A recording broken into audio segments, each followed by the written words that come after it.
It is agile, it is lethal, and it is known as the tank killer of the skies. Welcome back to Process 247. Today, we are taking you inside the top secret facilities of Turkish Aerospace Industries to witness the birth of the T129 ATAK Helicopter. From raw sheets of metal to a fully armed attack machine, you will see how precision engineering combines with advanced avionics to create a multi-role combat beast designed for the harshest environments.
Tamam, yavaşça devam edin. Çizgiyi kontrol edin. Anlaşıldı ustabaşı.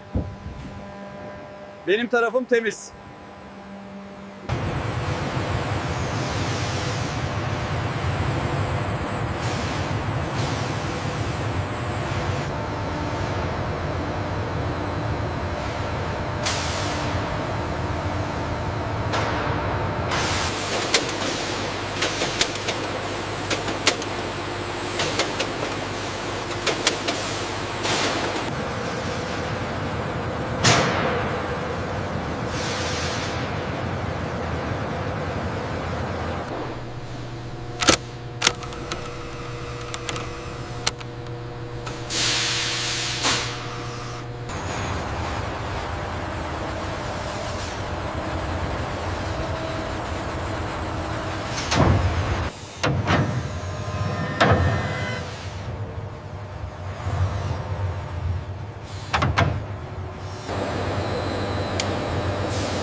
down slowly, 5 meters to go.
Charlie Alpha, checks complete. You are clear for engine start and taxi.